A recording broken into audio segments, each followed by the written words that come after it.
Welcome to Beautiful Nurses Magazine. We're glad that you joined us. We are excited to feature the world champion Olympian bodybuilder Lee Haney, the legend. I'm glad to have him here. He's going to be in our health and wellness corner to show you how to feel and be beautiful.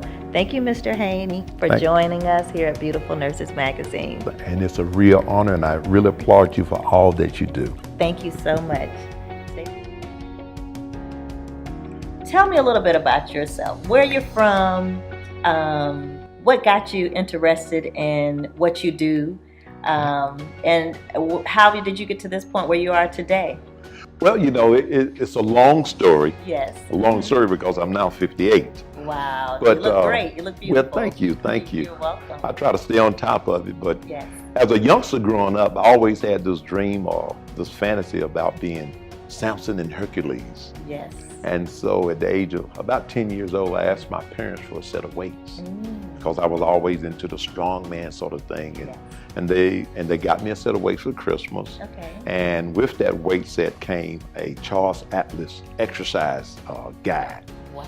And I would read everything I could get my hands on about how to train. And then I'd start to study a little bit more about nutrition, about healthy eating, and some of the other professional magazines that I would find about training. I would read those, and by the time I was 16 years old, I started competing in competitions.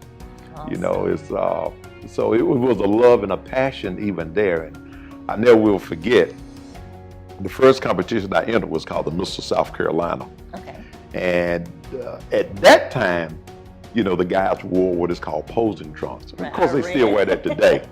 But what I had a pair of underwear from Kmart because coming from Spartanburg, South Carolina, what a posing trunks. Yeah, I thought it was underwear, you know. So anyway, I entered my first competition with a pair of underwear on. Okay. I did great in the competition. I didn't place, but I was told I had a lot of potential. Okay. And from that point, I just became totally excited about it and wanted more and more of it. And then I entered a competition a couple of years later and won the Mr. South and the Mr. Palmetto. And that was at the age of 17 years old. So that was good within the next couple of years to be able to accomplish that.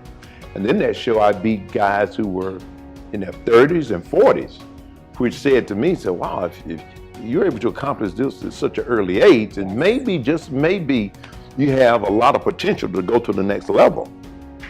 And I won the Teenage America at the age of 19 in Detroit, Michigan.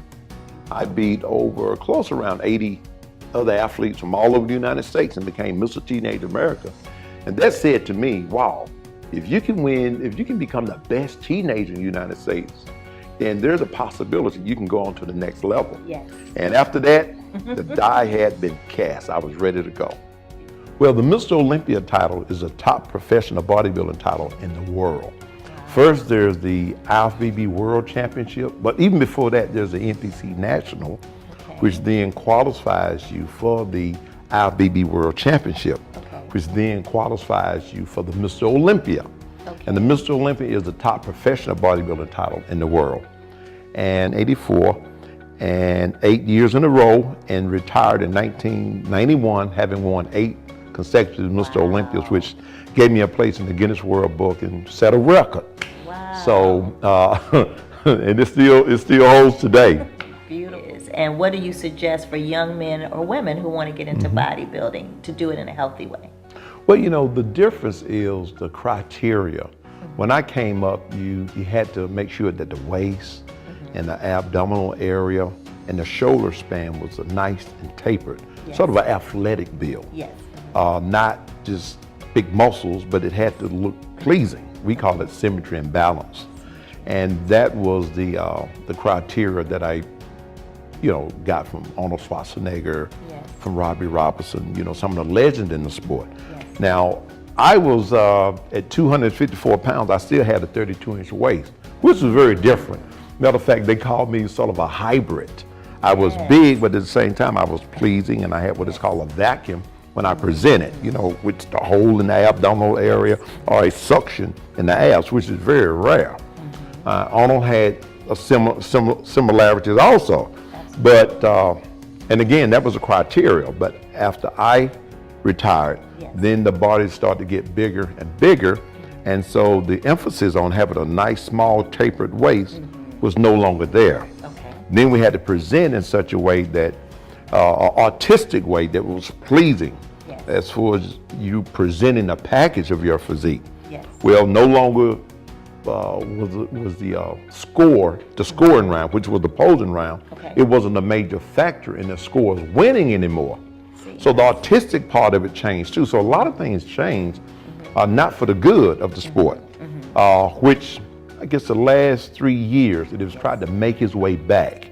The current Mr. Olympia is back to a nice tapered waist, nice V taper. His name is Sean Roden. He looks great.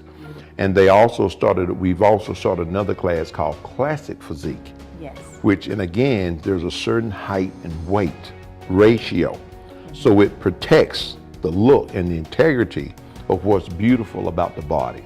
So I'm glad to see those type of things in place now. Sort of got a little bit out of control for a minute.